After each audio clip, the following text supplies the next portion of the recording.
안녕하세요. 즐거운 책방입니다. 네, 오늘 소개해드릴 책은요. 하루 10분 내 인생의 재발견이라는 책이에요. 하루 10분 내 인생의 재발견. 그리스 로마 현자들에게서 배우는 삶의 지혜가 담긴 내용들로 아주 꽉 채워진 책인데요.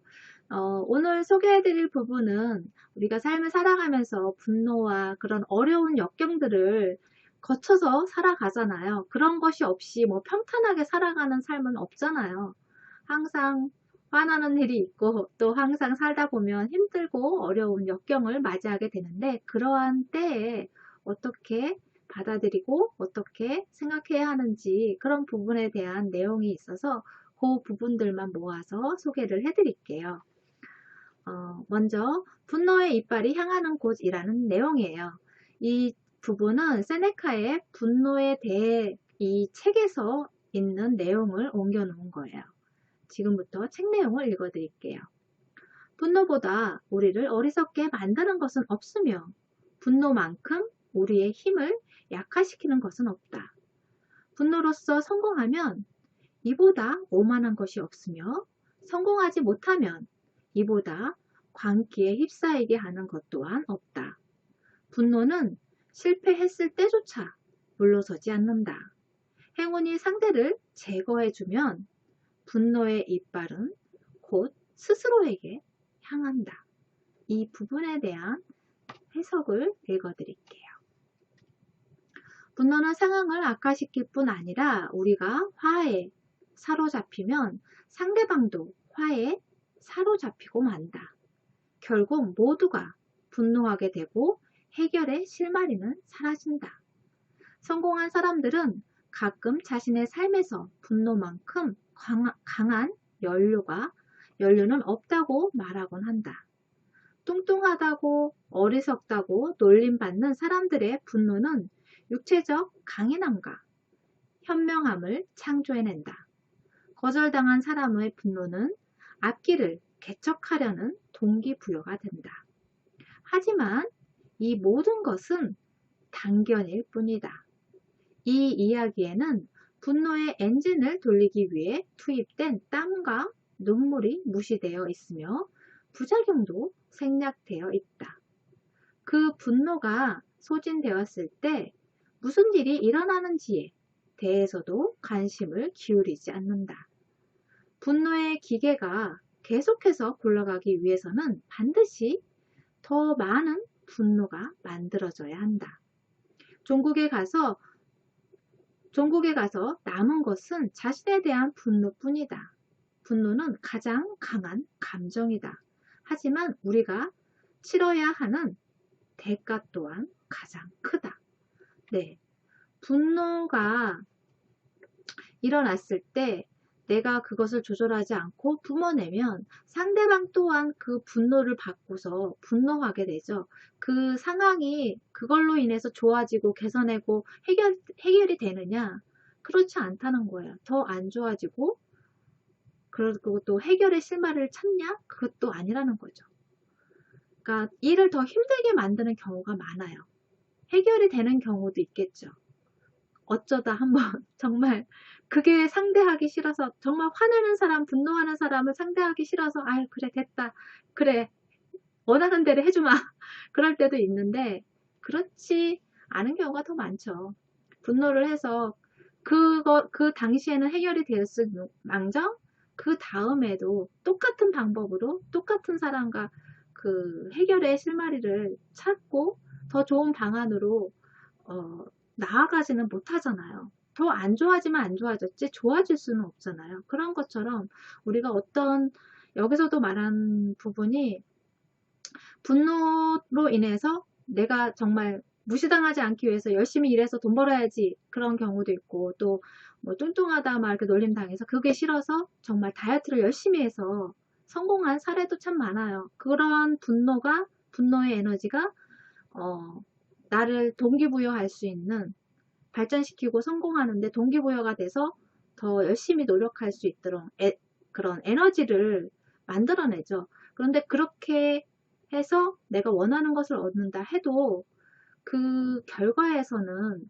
그러한 과정에서 내가 흘리는 땀과 노력이 거기서 뭐 만족감을 얻고 행복감을 얻고 그런 것이 아니라 온전히 그 목표에 달성하는 그거에만 전념을 하기 때문에 그렇게 내 삶에서 좋은 영향을 미치지는 못한다는 거예요. 그것이 결과적으로는. 그렇기 때문에 분노라는 것이 정말 내가 분노를 크게 내면 낼수록 내가 거기에 치러야 하는 대가 또한 그만큼 크다는 거죠. 항상 분노와 화에 관련된 책을 보면 내 안에서 일어난다고 하잖아요. 내 내면을 관심 기울이고 그리고 또 그런 감정의 상태가 어떻게 변화하는지 그런 것을 의식하는 그런 연습이 필요한 것 같아요. 그런 훈련들이 아무래도 분노를 조절하는 데 많은 도움을 주고 그리고 또 긍정적인 생각과 그런 감사하는 마음의 훈련을 통해서 내가 감정을 조절하는 그러한 능력을 키우는 것 또한 중요한 것 같아요. 여기 또 다른 부분을 읽어드릴게요. 이미 모든 것을 갖고 있는 뚱보라고 제목이 되어 있거든요. 어떤 내용인지 읽어드릴게요. 이 부분은 에픽테토스의 대화록에 있는 내용이에요. 갖고 있지 않은 것을 열망하면서 행복하기란 불가능하다네. 행복은 이미 모든 것을 갖고 있는 뚱보들이지. 그들에게 배고픔과 목마름이라는 것은 없어. 이 부분에 대한 해석을 읽어드릴게요. 그렇게 되면 행복할 텐데, 그렇게 되면 행복할 텐데, 우리는 그렇게 스스로에게 말한다.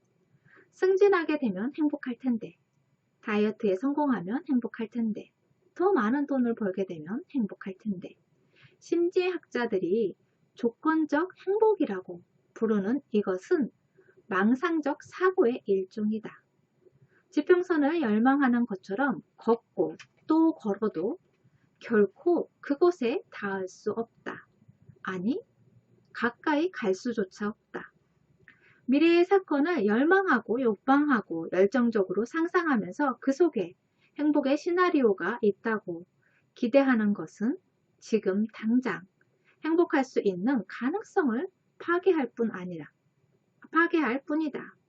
더 많은 것, 더 좋은 것, 지금보다 더 나은 것을 갈망하는 것은 만족의 적이다. 행복과 갈망은 에픽테토스의 말처럼 양립 불가능한 것이다. 네. 우리가 뭐뭐 하면 괜찮을 텐데, 뭐뭐 하면 좋을 텐데, 뭐뭐 하면 행복할 텐데, 이런 조건적 행복을 생각하는 부분들이 참 많아요. 그런데 그거는 망상적 사고라는 거예요. 그리고 또 그런 것을 이루었다고 해서 거기서 만족하고 모든 것이 다 행복하다. 그렇지는 않잖아요. 또 다른 무언가를 원하게 되고 또 다른 무언가를 열망하고 그렇게 된다는 거죠. 끝없이 계속 더 큰 것을 원하게 되고 그러니까 사람의 욕심이 끝이 없다라는 말이 이런 데서 나오는 거잖아요. 뭘 하나 얻고 나면 더 큰 거, 더 좋은 거, 더 많은 것을 얻으려고 갖기를 열망하고 갈망한다는 거죠. 그래서 지금 내가 가지고 있는 그리고 지금 내가 항상 누리고 있는 지금 행복을 놓치는 경우가 참 많다는 거예요. 자꾸 그거 다른 것을 찾느라 거기에 관심을 기울이느라 지금 내가 누리는 행복 내 주변에서 일어나는 나한테 일어나는 모든 행복들이 즐거움들이 그것을 제대로 인지하지 못하고 그냥 스쳐 지나게 만드는 그러한 일이 된다는 거예요. 우리는 이미 모든 것을 가지고 있다는 거예요. 내 안에 행복이 존재한다는 거죠. 저번 시간에 그 행복 수업에 관련된 책 소개해 드릴 때도 거기서도 나오잖아요. 내 안에 이미 행복이 존재하고 있다고. 내가 지금 살아가는 지금 이 순간에도 행복은 있다고 말씀을 하시잖아요. 그런 것처럼 내가 지금 누리고 있는 행복에 더 관심을 기울이고 거기에 초점을 맞춘다면 내 안에서 일어나는 분노와 화에 관해서 조금 더 여유 있게 대처할 수 있고 조금 더 너그럽게 받아들일 수 있는 마음의 여유가 생기겠죠. 또 다른 내용을 읽어드릴게요. 역경을 이겨내는 미덕이라는 내용이에요. 이 부분은 세네카의 윤리적 서한에 대한 책에 대한 내용이에요. 책 내용을 읽어드릴게요. 고통이 찾아오지 않기를 희망할 수는 있겠지. 하지만 그때가 오면 나는 참아낼 것이네. 용맹과 명예로움으로 인내할 수 있기를 희망할 것이네. 어떻게 전쟁의 참화에 떨어지지 않기를 희망하지 않을 수 있겠는가? 하지만 전쟁이 나에게 닥쳐온다면 나는 부상과 굶주림 그리고 전쟁이 가져오는 모든 불행에 고결하게 맞설 것이네. 나는 질병을 욕망하는 광인도 아니고 고통에서 쾌락을 느끼는 사람도 아니지만 고통이 찾아왔을 때 경솔한 짓과 불명예스러운 짓을 하지 않기를 바랄 뿐이네. 요점은 이것이네. 내가 역경을 희망하는 것이 아니라 역경을 이겨낼 수 있는 미덕을 희망한다는 것일세. 네, 이 부분에 대한 해석을 소개해 드릴게요. 제임스 가필드 대통령은 위대한 인물이었다. 오랜 정치적 반목과 갈등을 겪는 동안 대통령으로서의 권위에 번번이 도전을 받았지만 그는 언제나 확고한 태도로 말하곤 했다. 물론 나는 전쟁에 반대하네. 하지만 전쟁이 우리 집 문을 두들기면 당당한 내 모습을 보게 될 거야. 세네카가 말하고자 한 것이 바로 이것이다. 우리는 모두 삶이 고난과 역경에 처하는 것을 바라지 않는다. 하지만 그것은 내가 바란다고 이루어지는 것이 아니다. 고난과 역경은 쉼없이 우리 삶의 문을 두드린다. 운명이 우리의 문을 두들겨 오면 대답할 수 있게 준비를 하자. 옷을 갖춰 입고 맑은 정신으로 함께 나갈 준비를 하고 있어야 한다. 네. 살면서 고난과 역경이 없을 수는 없잖아요. 그러한 것들이 왔을 때 그것을 두려워하고 그것이 안 오기를 오지 말기를 기도하는 것이 아니라 그런 것들이 와도 내가 충분히 이겨낼 수 있다고 그런 것을 희망하고 그리고 또 여기서 말한 것처럼 옷을 갖춰 입고 맑은 정신으로 그것이 왔을 때 나갈 준비를 해 놓는다고 하잖아요. 그런 것처럼 나 자신이 잘 이겨낼 수 있다고 그 믿음을 키우는 것 또한 이런 준비를 하는 것이 아닌가 싶어요. 그래서 나 자신이 이러한 힘든 일이 와도 잘 이겨낼 수 있고 잘 버틸 수 있다고 내 자신의 힘을, 내면의 힘을 키우고 나 자신에 대한 신뢰를 키우는 것. 그런 것 또한 중요한 것 같아요. 또 하나를 읽어드릴게요.